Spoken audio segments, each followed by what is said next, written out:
a sua disponibilidade, estando sempre aqui conosco para proporcionar essas lives. Então, eu tinha pedido para o irmão Leandro disponibilizar para auxiliar, não está na revista, eu coloquei uma análise retórica do Salmo 25. A análise retórica é justamente perceber de que maneira os versículos vão sendo encadeados, de que maneira você encontra uma parte central. A análise retórica trabalha muito com isso. Geralmente, nós atentamos ao fato de que, no final, nós temos a conclusão e, consequentemente, a parte principal de um texto. A análise retórica mostra que, na Bíblia, por isso é uma análise retórica bíblica, que é influenciada pelo hebraico, por isso coloca semítica, análise retórica bíblica semítica. Geralmente, a mensagem primordial está no centro, então tudo gira em torno desta mensagem central. E esse salmo ele vai trabalhando de 3 em 3. Então, tem 3 partes, em que a parte central é a principal, e em cada parte também se divide em 3, e a parte central também é a principal daquela parte. E é interessante que isso vai nos ajudando a encontrar qual é o grande objetivo do Salmo.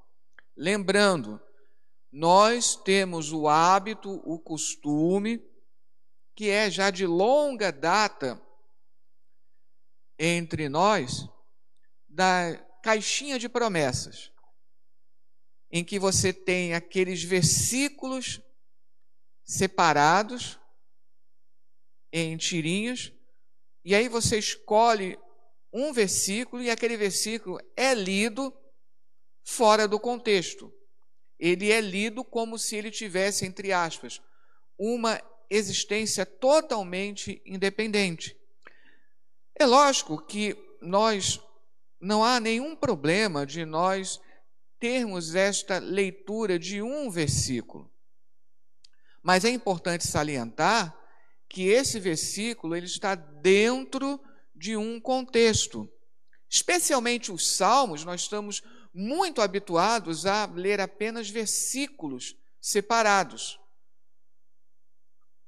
Uma das poucas exceções é justamente o Salmo 23 e o Salmo 91, que nós nos habituamos a ler ele na sua totalidade, a cada um na sua totalidade. Usando a análise retórica, nós conseguimos perceber qual é exatamente a mensagem do Salmo. Você lê o Salmo 25 e aí você pensa, que salmo abençoado, mas qual é o principal objetivo dele? É isso que nós vamos analisar. Então, para aqueles que pegaram o resumo que foi disponibilizado no grupo de WhatsApp da igreja, a primeira parte vai do versículo 1 ao 7, depois a segunda parte vai do versículo 8 ao 15, e a terceira e última parte vai do versículo 16 até o versículo 22. Para tentar mostrar justamente aonde você tem o acompanhamento das letras hebraicas no Salmo, eu coloquei traduzido e eu marquei em vermelho, um vermelho bem forte aí neste resumo. Então, no versículo 1, a ti, é onde está a primeira letra do alfabeto hebraico. O versículo 2 é uma das poucas exceções em que, ao invés de aparecer na primeira palavra, vai para a segunda. Em ti, meu Deus, isso é uma palavra só no hebraico. Em ti também é uma palavra só. Então, em ti aparece a segunda letra do alfabeto hebraico. E aí vejo que no versículo 5 tem duas marcações. Por algum motivo, colocou-se no mesmo versículo. E você vai perceber lá na frente que justamente no versículo 18 falta essa sequência. Mas aí eu fiz uma marcação no versículo 21 da palavra espero. E aí quando chegarmos nessa terceira parte eu vou explicar. Então, começando da parte inicial, a primeira parte. Ela é dividida, por sua vez, em três partes, subpartes no caso. A primeira subparte, versículo 1 ao 3, a segunda do versículo 4 ao 5 e a terceira do versículo 6 ao 7. Eu fui também colocando esse esquema de negrito, sublinhado, para marcar aonde nós temos a mesma palavra ou palavras que tratem do mesmo assunto. E eu coloquei aqui uma tradução que se aproxima um pouco mais do texto hebraico. A ti, Senhor, ou Adonai, lembrando que essas quatro letras, Y, H, W, H, representa o nome de Deus no texto hebraico, e que nossas Bíblias traduzem como Senhor, mas é um nome próprio, é o nome por excelência de Deus no Antigo Testamento. A ti, Adonai, ou Senhor, minha alma elevo. Meu Deus, em ti confio, que não seja envergonhado, que não exultem meus adversários sobre mim. Também todos os que confiam em ti não serão envergonhados, que sejam envergonhados os que traem por nada. Então, nesses três versículos, o que sobressai é esse tema da vergonha, um pedido, que eu não seja envergonhado. No versículo 4 e 5, muda-se para o tema do caminho. Teus caminhos, Senhor ou Adonai, faz-me conhecer tuas sendas, ensina-me. Deixa eu só lembrar um outro detalhe. O nome de Deus é representado por essas quatro letras. Até hoje, os judeus eles não pronunciam, de tal maneira que essa pronúncia se perdeu. Dizem os rabinos que seria Iavé, por isso que tem alguns comentários bíblicos que falam Iavé. Só que o judeu até hoje é proibido de pronunciar o nome dessa forma. Então, no lugar, eles pronunciam Adonai, que significa justamente Senhor.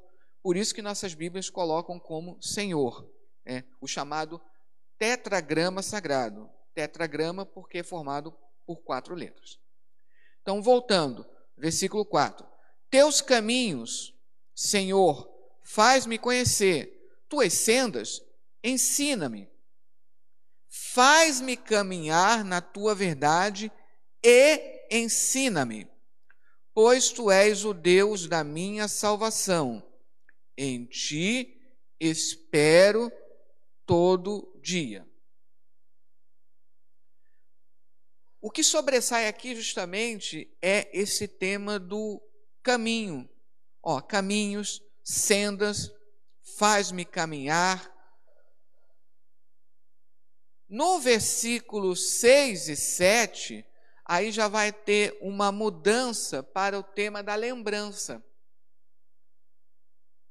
Então, no versículo 6, lembra-te da tua compaixão, Senhor, e de teu amor, pois desde sempre existem.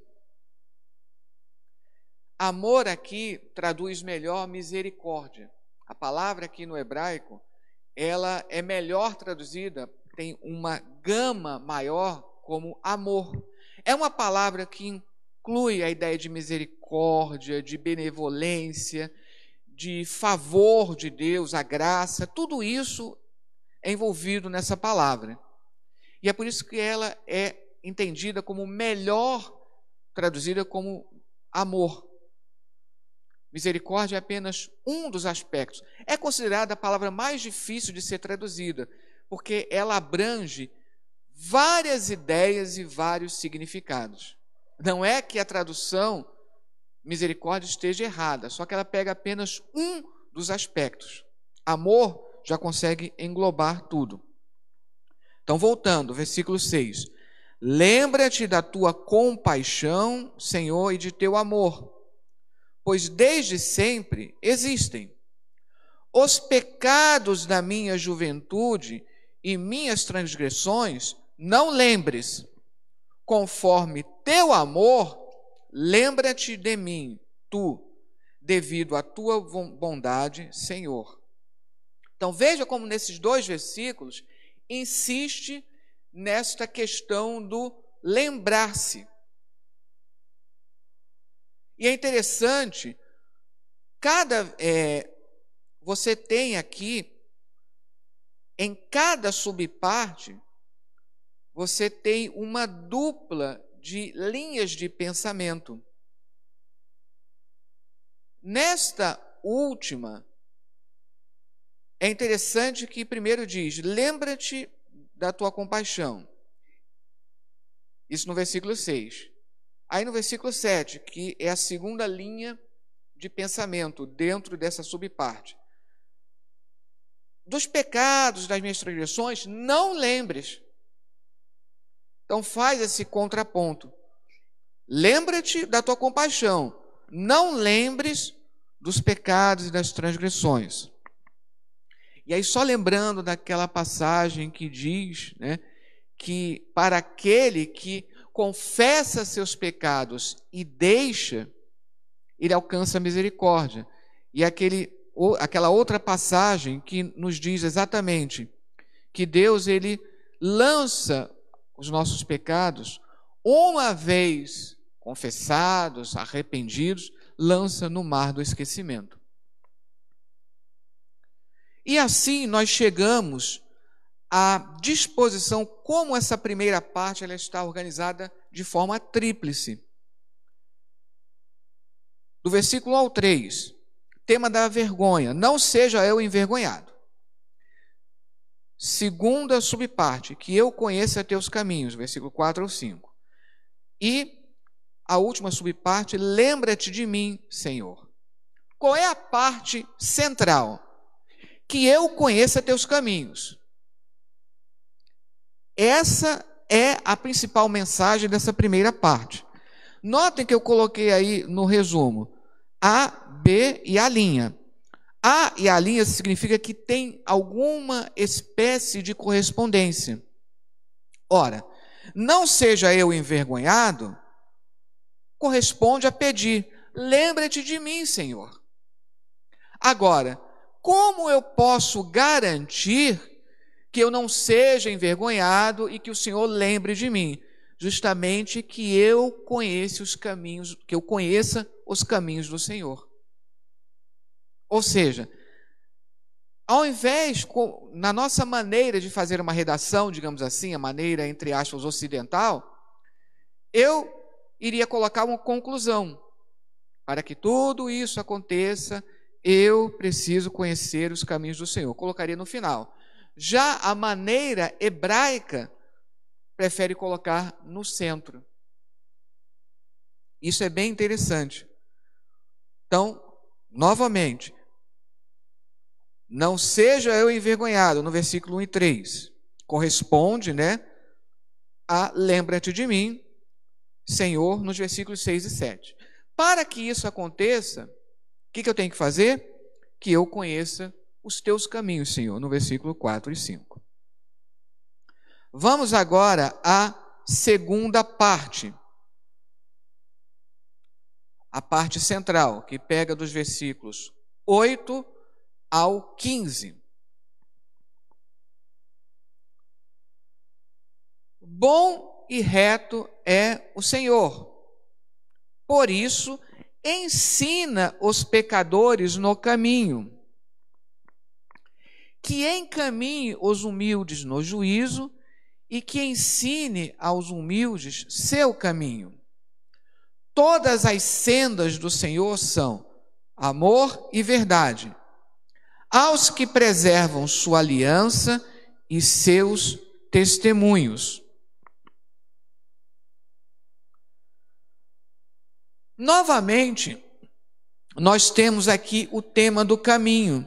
Só que enquanto lá, na primeira parte, o que se salientava é que eu, no caso o salmista, que eu conheça os teus caminhos, aqui a ênfase é que Deus, ele encaminhe, que Deus, ele coloque as pessoas, no caminho.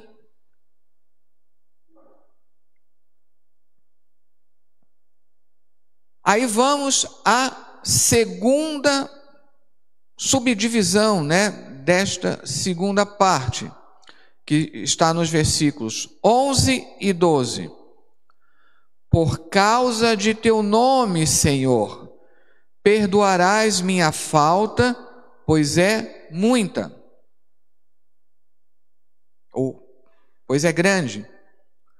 Qual é o homem que teme ao Senhor, ou que teme a Adonai, Que este nos instrua no caminho a escolher.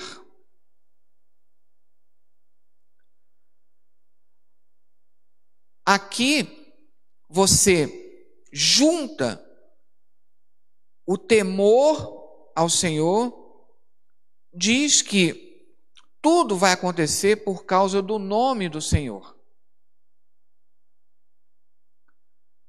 E é interessante que no final do versículo 12, na segunda parte, no que seria a segunda parte do versículo 12, que este nos instrua no caminho a escolher. É interessante, quem é este? Aquele que teme ao Senhor. Aquele que teme ao Senhor, que ensine aos outros, que mostre aos outros qual é o caminho a escolher, ou seja, qual é o caminho a seguir. Versículo de número 13. Começa a terceira subparte e a última desta parte central aqui do Salmo. Sua alma em bens repousará, e sua semente herdará a terra. O segredo do Senhor é para os que o temem, para sua aliança lhes fazer conhecer. Meus olhos estão continuamente para o Senhor, pois Ele tira da armadilha meus pés.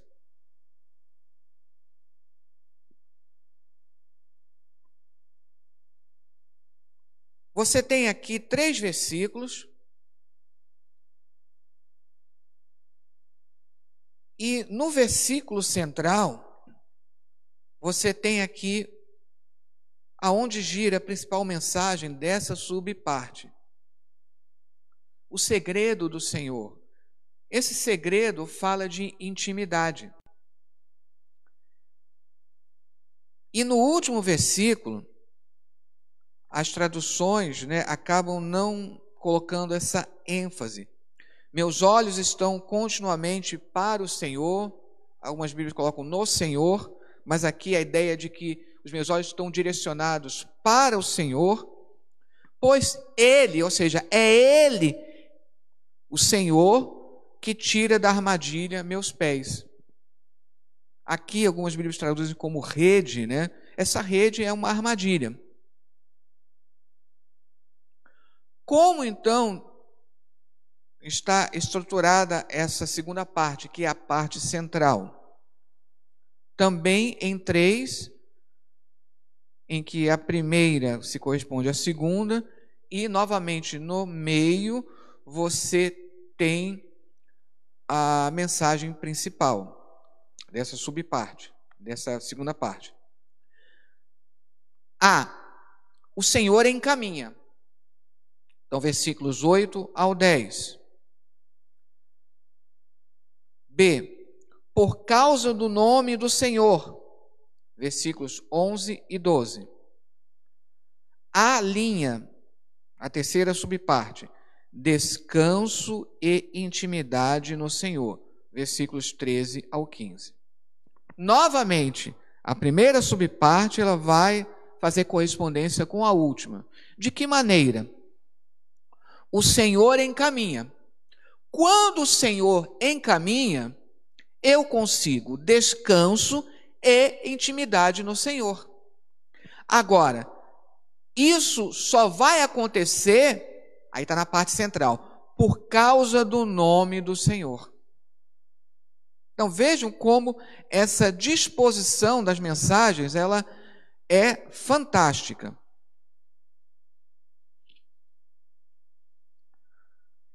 E então chegamos na última parte, a parte final, a terceira, que abrange os versículos 16 até o 22.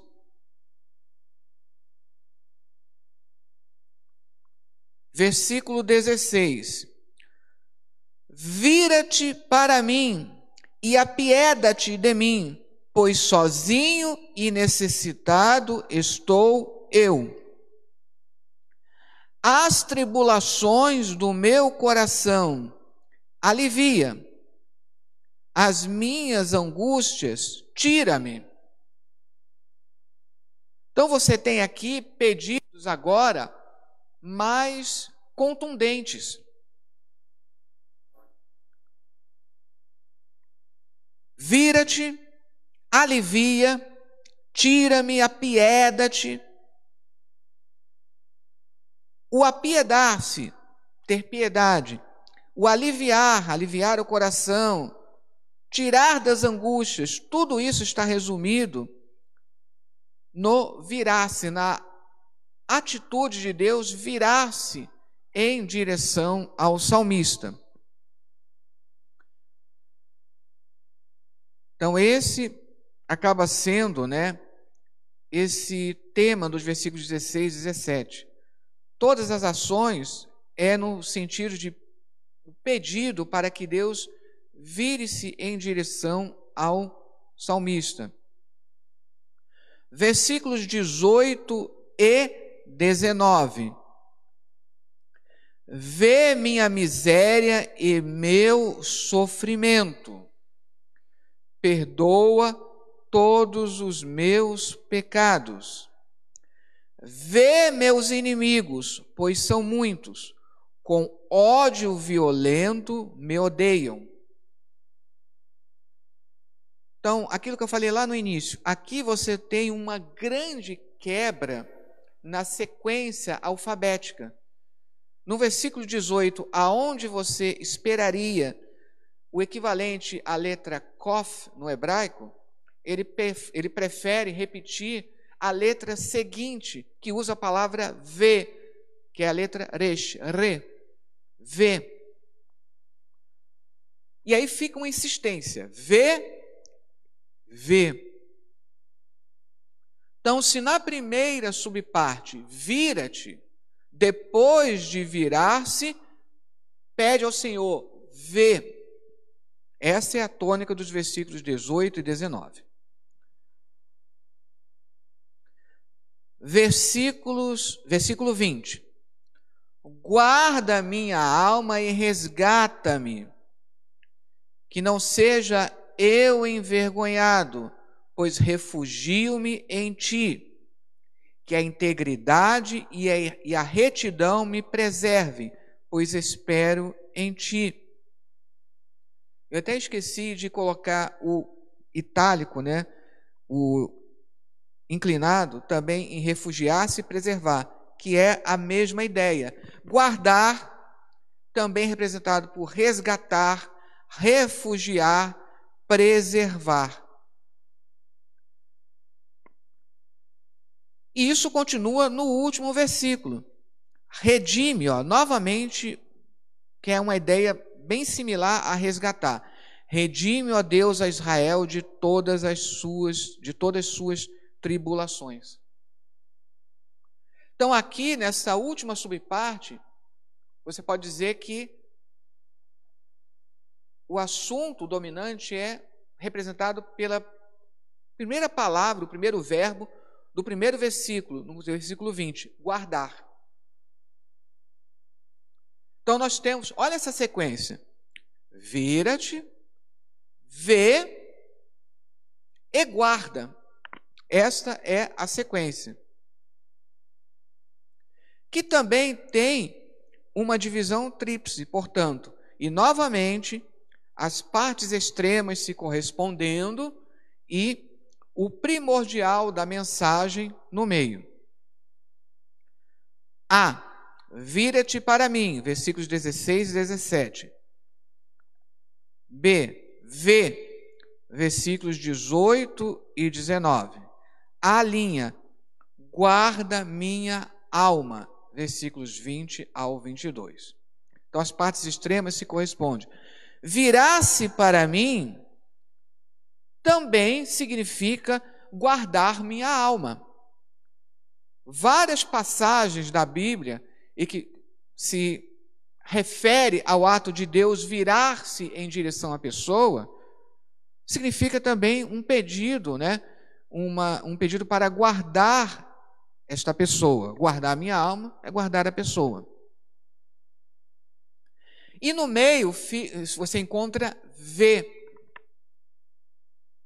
Aí lembrando que lá em Gênesis, no capítulo 16, aquela passagem em que Agar foge com Ismael para o deserto, ela é socorrida por Deus e justamente Deus fala: eu vi o teu sofrimento.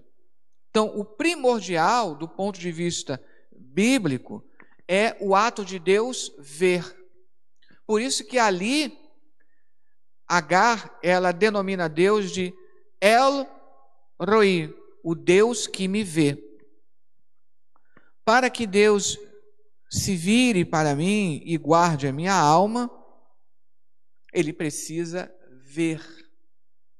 E aí você tem outras passagens que diz que os olhos do Senhor percorrem toda a terra, que o Senhor tudo vê, mas esse ato de Deus ver, é a certeza, é o pedido para que Deus possa começar a socorrer. Então, novamente, uma disposição tríplice. E aí nós chegamos, então, na organização do conjunto do Salmo, que também é uma organização tríplice, e que também você tem as partes extremas se correspondendo. A primeira parte, A, é a primeira súplica dos versículos 1 ao 7. A parte central, que é a segunda parte, confiança. Tudo aquilo que nós vimos na segunda parte expressa uma confiança. Afirmações: bom e reto é o Senhor, Ele encaminha por causa do seu nome, sua alma em bens repousará. Ou seja, você não tem pedidos, você tem declarações de confiança. Eu confio que Deus é isso que Ele faz. E aí a segunda súplica, dos versículos 16 ao 22. Então nós temos duas súplicas que emolduram uma declaração de confiança. É essa declaração de confiança que é a primordial no Salmo. E por sua vez, naquela parte central, se você pegar a parte central da segunda parte, você tem o trecho mais importante do Salmo, e que vai ajudar a explicar uma coisa interessante que nós percebemos. Voltando lá, está aí no resumo, na segunda página. Por isso que eu marquei com um cinza mais forte, vocês vão perceber. Por causa de teu nome, Senhor, perdoarás minha falta, pois é muita. Qual é o homem que teme ao Senhor? Que este nos instrua no caminho a escolher. Toda essa confiança, ela acontece por causa do nome do Senhor. E é lógico que vamos lembrar que numa leitura neotestamentária, você tem justamente lá a carta de Paulo aos Filipenses, que a Jesus foi dado o nome que está acima de todo o nome. Toda essa confiança é devido ao nome do Senhor. E agora, numa leitura cristã, no nome de Jesus, que é o nome que está posto acima de todos os nomes. Como eu disse, você tem duas súplicas, a primeira e a segunda, e elas têm, então, essa correspondência. Agora você percebe que, na primeira parte, você tem alguns pedidos, que eu não seja envergonhado, faz-me conhecer, lembra-te de mim, e o nome do Senhor, ele aparece. Na segunda parte, que vai girar justamente nesse tema, né, do nome do Senhor, especialmente, continua aparecendo o nome do Senhor, por causa de teu nome, Senhor. Agora, observem na terceira parte, descontando Deus, que é uma espécie de nome genérico. Descontando aí Deus, que vai aparecer só no último versículo, que, aliás, está fora da contagem alfabética. Não aparece o nome do Senhor. O nome Senhor desaparece. Mas depois de ter transmitido toda uma confiança no nome do Senhor, mas lembre do que eu disse, o ponto primordial está no meio. Então, qual é a sequência? Você tem pedidos mais desesperados. E aonde é que você encontra, digamos assim, pedidos mais desesperados? Quando aparentemente parece que Deus está ausente. Essa é uma explicação, por exemplo, do livro de Esther, o único que, de maneira absoluta, não aparece o nome de Deus em nenhuma de suas formas. Mas a atuação de Deus se faz sentir ali no livro. Qual é a mensagem? Existem momentos que aparenta que Deus ele não ouve, não vê, mas Deus ele está atento, Deus ele age, embora nós não possamos perceber de maneira clara. Então, embora o nome de Deus não apareça, o nome do Senhor não apareça, mais exatamente, mas as suas atuações ou o pedido para que ele atue está patente. Vira-te para mim. A quem que o salmista está pedindo? É ao Senhor. Apieda-te de mim. Ou seja, aqui há pedidos desesperados. Você vê que tem uma urgência ainda maior do que na primeira parte. É como se a sequência normal, entre aspas, ou esperada por nós é: primeira súplica, eu estou enfrentando problemas, estou enfrentando uma série de problemas e eu estou pedindo ao Senhor. Na segunda súplica, a coisa está piorando. Parece que o Senhor está ausente, parece que eu estou pedindo e Deus não está ouvindo, atendendo. Então, na parte central, lembra, é por causa do nome do Senhor. É como se também o salmista, no versículos 16 ao 21, mais exatamente, é como na sua angústia ele esquecesse de mencionar claramente o nome do Senhor.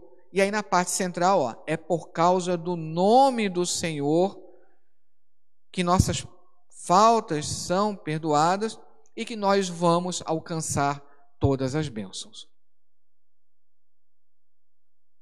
E para salientar ainda mais isso, lembra que eu falei no início que o versículo 18, ele tem a falta da sequência do alfabeto hebraico? E nenhum comentarista consegue entender, alguns comentaristas até preferem desistir de tentar explicar. Ó, houve aqui uma quebra no padrão. Por quê? Não há uma tentativa, na maioria dos estudiosos. Existe até uma conjectura. Ao invés do verbo ra'á, que quer dizer ver, que corresponde à letra resh, poderia ter aqui a palavra kashav, que usa kof, que seria esperado. Kashav quer dizer atentar, preste atenção, que teria o mesmo significado de ver. O problema é que isso é uma suposição. Só que o texto hebraico, ou melhor dizendo, as cópias do texto hebraico que chegaram até nós, todas elas mantêm desta forma, as traduções antigas, né? Mas aí percebe-se uma coisa bem interessante. Por isso que no versículo 21 eu marquei nesse vermelho bem forte 2 vezes. Que a integridade e a retidão me preservem. Integridade, no hebraico, toma, ou tama, que é com a letra com a letra tav, que é a última letra do alfabeto hebraico. Aí depois, pois espero em ti. Esperar, kavit, que começa justamente com a letra kof, que falta no versículo 18. Ou seja, talvez, não podemos afirmar, sempre é uma conjectura. Talvez, para fechar o salmo, o ato de ver também inclui numa espera, que também fala de confiança, para lembrar do tema principal que está no meio do salmo. Lógico que isso é uma tentativa de explicar, mas se nós pegarmos os comentários, todos eles, digamos assim, desistem de tentar explicar essa ausência, né? O mais importante é analisar esta mensagem fantástica do Salmo 25. Um salmo que talvez muitos não tenham prestado atenção, já que outros salmos acabam ganhando mais nossas atenções. Você percebe como tem uma mensagem fantástica. E vai ser interessante, nas 3 partes, pegar o centro de cada uma também faz uma correspondência. Pegando desde o primeiro, você tem que eu conheça teus caminhos, por causa do nome do Senhor, vê. Forma uma sequência as partes centrais, sendo que aquilo que eu disse, a principal que vai reger todo o salmo está nos versículos 11 e 12. Por isso, voltando à revista, então nós falamos aí do tópico 1º, do tópico 2º, o tópico 3º volta aí a falar dos caminhos do Senhor, e aí nós temos a questão do caminho da obediência, o caminho da graça, e o caminho da perfeição, ou como está melhor, de acordo com a palavra hebraica, o caminho da integridade. Conclusão: os perigos e as dificuldades presentes na realidade da caminhada cristã não devem nos impedir de crescermos no conhecimento acerca dos caminhos do Senhor e de buscarmos viver segundo a vontade de Deus. Amém? Que Deus, então, abençoe os irmãos. Estaremos orando, não somente para encerrar, mas orando para, mais uma vez, pedir a Deus sobre toda essa questão da pandemia. Mais do que nunca, é um momento de oração, de buscar a Deus,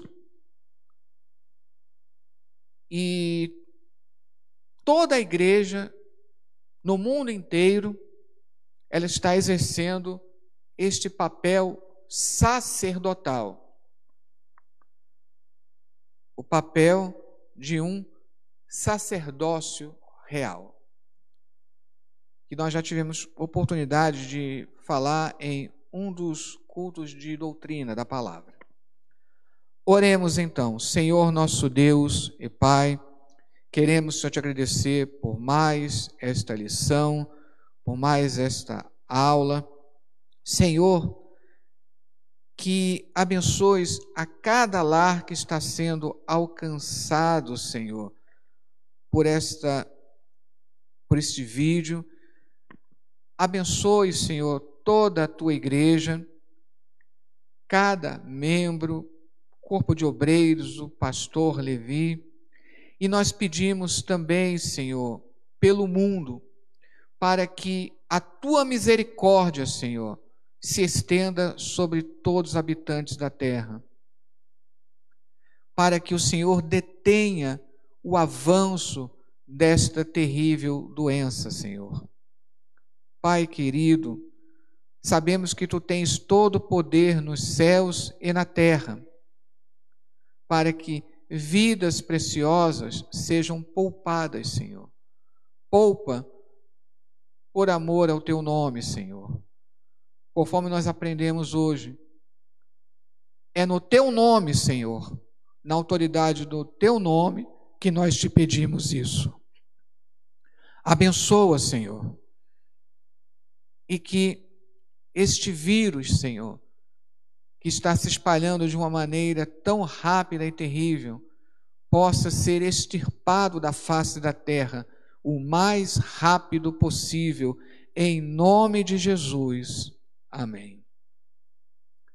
Que a graça de nosso Senhor e Salvador Jesus Cristo, o amor de Deus nosso Pai e as doces consolações do Espírito Santo sejam com todos, agora e para todos sempre. Amém.